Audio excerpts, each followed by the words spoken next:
lawn tool hobbyists, circus clown cosplayers, Christmas sweater enthusiasts. Today we're ranking slasher and horror movie villains from evil to most evil. It's time to start our game. And we're starting out with Jack Torrance. Jack Torrance from The Shining isn't a full-blown villain from the start. He's more of a tragic case of severe cabin fever being hijacked by evil spirits. I'm dizzy. I need a doctor. Initially, he's just a guy trying to write a novel while taking care of an isolated hotel. But the fine print of the Overlook Hotel involves it being built on an Indian burial ground, which has a really sinister influence that turns Jack into a raging, axe-wielding nightmare. Here's Johnny. He may have brought along his own personal demons into the hotel, but it's really the supernatural forces preying on his mental instability and alcoholism, which is why we have to rank him so low. And although our next killer, Jigsaw, is actually a lot more evil than Jack, he does at the very least have a moral code. John Kramer, aka Jigsaw, isn't your run-of-the-mill slasher. This guy's kinda like a serial killer mixed with a life coach. Diagnosed with terminal cancer and feeling pretty salty about it, Jigsaw decides it's time to teach people how to appreciate life, giving them, self-improvement training like sawing one's own leg off with a hacksaw, or team-building exercises like searching for poison antidotes in pits full of needles. Jigsaw definitely takes the Pride Center medal for his intricate, morally driven traps designed to not only punish his victims, but also teach them a lesson about his own philosophy. His traps are like the world's worst escape rooms, except instead of walking out with a free t-shirt, you walk out with missing limbs. Sure, he says he never directly kills anyone, but when your idea of therapy involves bear traps and syringes, we're gonna go ahead and call BS, John.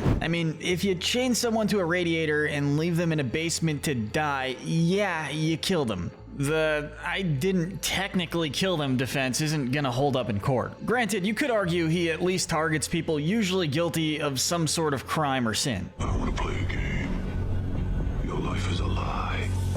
Jigsaw's weirdly twisted sense of justice isn't entirely void of logic. Some of his victims do come out of the ordeal with a shiny new outlook on life, assuming they survive. Creeping into our next spot with major mommy issues is Norman Bates. Norman Bates from Psycho isn't just your average motel manager, he's the poster child for mama's boy gone wrong. This guy has enough mommy issues to keep Freud busy for a decade. After all, it's not every day you meet a guy who takes keeping mom close so literally that he dresses up in her clothes and lets her personality take the wheel. Oh, and did I mention he also killed his real mom? A very awkward family dynamic, to say the least. We're gonna go ahead and give Norman the Lust Center medal for his weirdly repressed desires that clearly manifest in his killings. Norman's kill count is low, but when Mother shows up, things get messy. Take the infamous shower scene. Norman's just trying to mind his own business, but Mother has other plans. While Norman himself isn't inherently sadistic, his split personality makes him psychotic. Crawling her creepy ass out of that well is Samara. And man, this movie messed me up as a kid.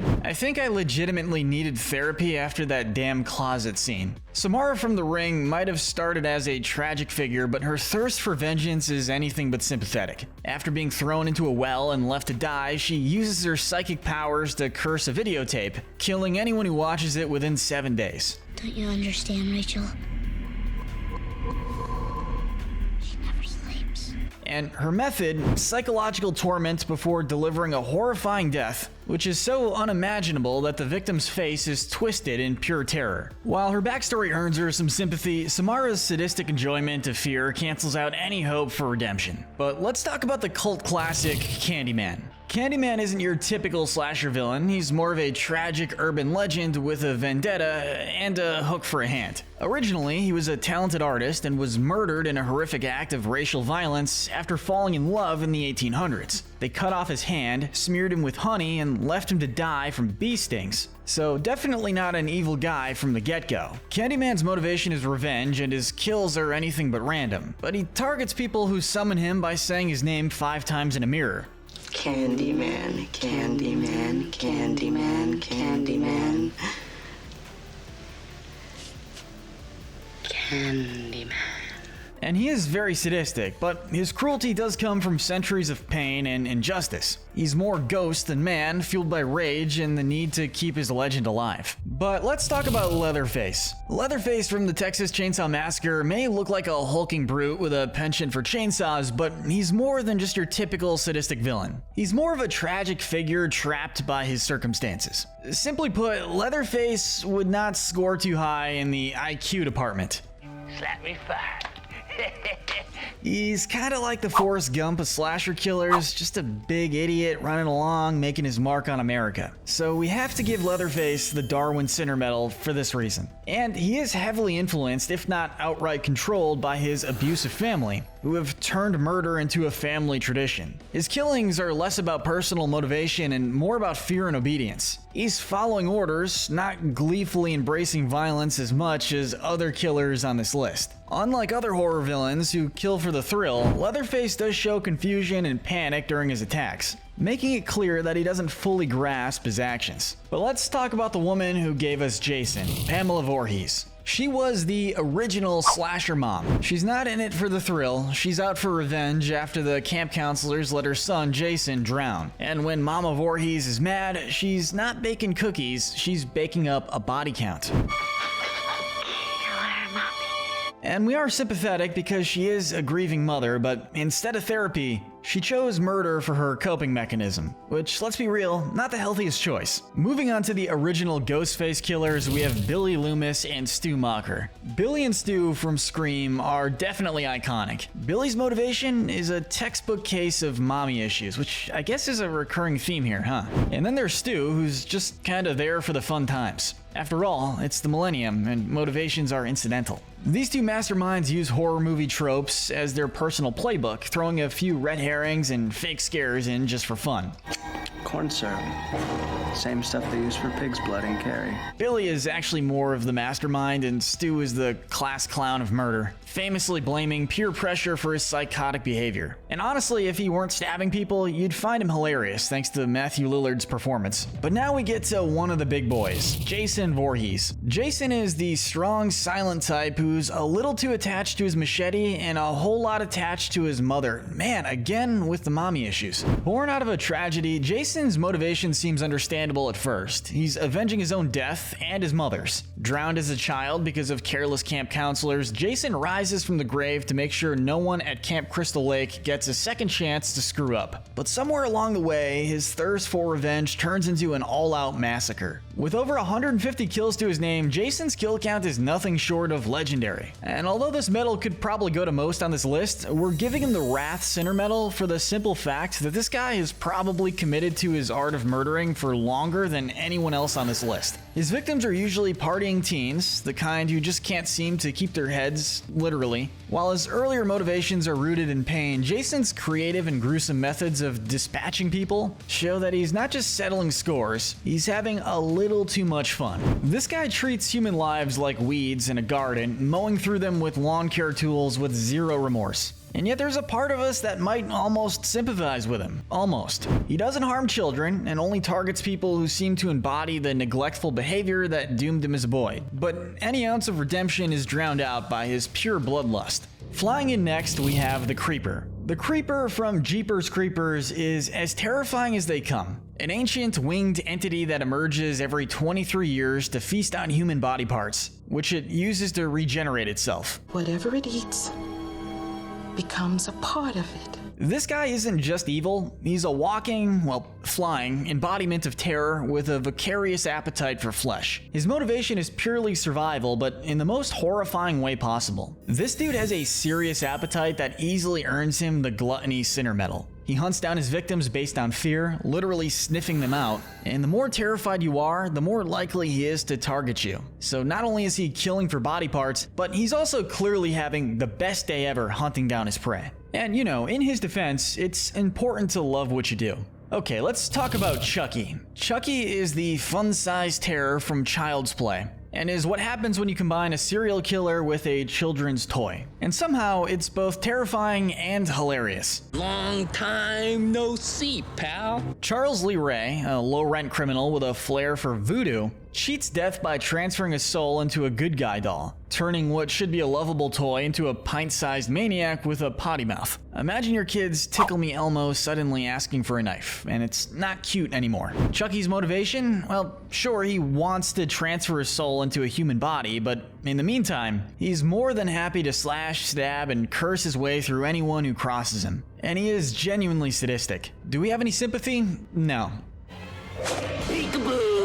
Chucky was a sociopath even before he went all Toy Story from hell. He's not trapped in a doll's body, he's thriving in it. And every murder comes with a side of snark. But stalking his way into our next spot, we have the OG slasher, Michael Myers. From the moment he stabbed his sister to death at the age of 6, Michael became the embodiment of pure evil. Unlike many horror villains, Michael doesn't have the tragic backstory of abuse or trauma that motivates his killing sprees. No, he's just evil for evil's sake, and that's what makes him so terrifying. And his motivation? Well, that's the kicker. There doesn't seem to be one. All right. I'm on the telephone to the police right now. Don't you even think about leaving. He kills because it's in his nature, driven by some dark force that even Dr. Loomis, the psychiatrist who knows him best, cannot explain. Michael is the ultimate blank slate of terror with no need for revenge or justification. We will, however, give him the sloth center medal because the guy is just slow. But as for his kill count, it's nothing to sneeze at, spanning over 150 across the franchise. But it's not just the number of bodies he stacks up, it's how coldly and methodically he does it. Michael doesn't just kill, he stalks his victims like a cat toying with a mouse, creating an atmosphere of dread long before the first strike. Sadistic? Absolutely. Michael's emotionless mask hides any trace of humanity, and his kills are often slow, deliberate, and terrifyingly creative. He also lacks any redeemable qualities. If evil had a face, it would be a blank, pale Captain Kirk mask. Moving on to Pinhead. Pinhead is the chain-wielding head honcho from Hellraiser. He's less about mindless killing and more about offering an education in pain, whether you ask for it or not. Summon him by messing with the lament configuration and congrats, you've just enrolled in his torture school, and your final project is surviving an eternity of agony. Unlike other horror villains, Pinhead doesn't chase people down. He's more of a you called, I answered type of guy. Once you've opened the box though, you're at his mercy, and mercy isn't exactly in his vocabulary. Oh, no tears, please. It's a waste of good suffering. Though I will say Pinhead is a weird one because he doesn't kill for fun or for food. He's a weird cosmic being who believes in expanding human experience through pain. If you summon him by opening the puzzle box, he sees it as his duty to enlighten you by subjecting you to unimaginable suffering. While this may be twisted, he operates by a certain set of rules and is almost philosophical about his brand of evil. His sadism is systemic, not chaotic. Floating in next is Pennywise. Pennywise from It isn't just your typical killer clown. He's an ancient cosmic horror disguised as a birthday party gone very, very wrong. Every 27 years, he wakes up, lures kids with balloons, and turns their deepest fears into a buffet of terror. If you think your childhood fears were bad, imagine those fears chasing you down in the form of a dancing clown with a thirst for flesh. Pennywise's motivation is pure hunger. He feeds off fear like it's a gourmet meal, with a side of children. One poof and it'll be gone. But it's not enough for him to just eat his victims. He needs to marinate them in fear first, making his sadism really off the charts. This guy's practically a food critic for trauma, savoring every scream. And the way he twists reality to torment his prey, call it psychological warfare in a clown suit. As for Pennywise's redeeming qualities, there are none. There's no tragic backstory here, just a monstrous entity that sees human suffering as a delicacy. And let's not forget that Pennywise isn't bound by the laws of the human world. He's a supernatural predator who takes pleasure in watching kids float, in the worst way possible. Honestly, it makes me happy to know that this thing was literally bullied to death.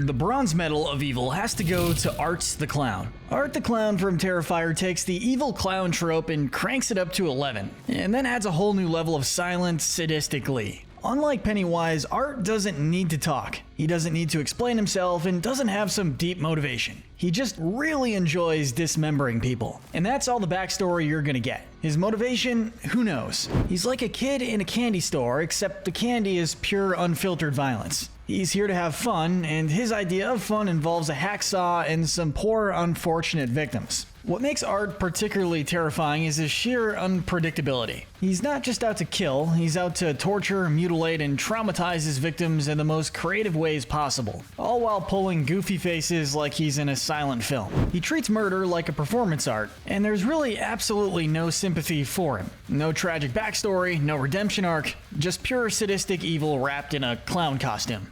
Next up, the silver medal of evil is going to William Afton. William Afton from the Five Nights at Freddy's movie might look like an average guy with a suspicious day job, but underneath that unassuming exterior lies a truly sinister figure. Just keep your eyes on the monitors and keep people out. As the twisted mastermind behind the horrors at Freddy Fazbear's Pizzeria, Afton's motivation seems rooted in control and manipulation, targeting the most vulnerable children. And that's where he gets extra evil points. Any villain who preys specifically on kids automatically sinks lower on our morality scale. And Afton doesn't just kill, he turns these innocent children into haunted animatronics, trapping their souls into a never-ending nightmare. And honestly, that's a whole new level of evil. Now, why is Afton more evil than heavy hitters like Art the Clown or Pennywise? Well, it's simple. While Art is a sadistic maniac and Pennywise is a cosmic predator feeding on fear, Afton's evil is far more deliberate. Pennywise kills because he's hungry, and his sadism, while terrifying, is more primal and is kinda linked to his need to eat. And as psychotic as Art the Clown is, he's just not as methodical as Afton.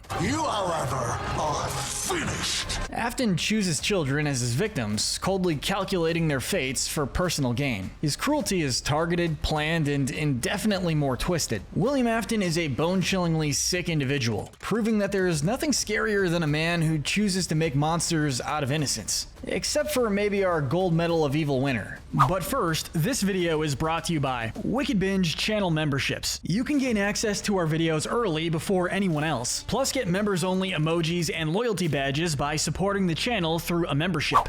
But finally, since we haven't talked about him yet, I'm sure you already guessed that the gold medal of evil has to go to the nightmarish Freddy Krueger. If nightmares had a face and a terrible sweater, they would be this guy. Freddy doesn't just kill his victims, he toys with them in their most vulnerable state, while they're asleep. Unlike Michael Myers or Jason Voorhees, Freddy's evil has a very human origin. He was a child killer in life, and after the parents of Springwood took vigilante justice into their own hands and burned him alive. Well deserved, by the way. He became something even worse. In death, Freddy gained the ability to kill teens in their dreams, where he's practically omnipotent. And his motivation? It's simple. He just loves it. His kill count is high, but what makes Freddy truly terrifying is just how much he enjoys the terror. We got special work to do here, you and me.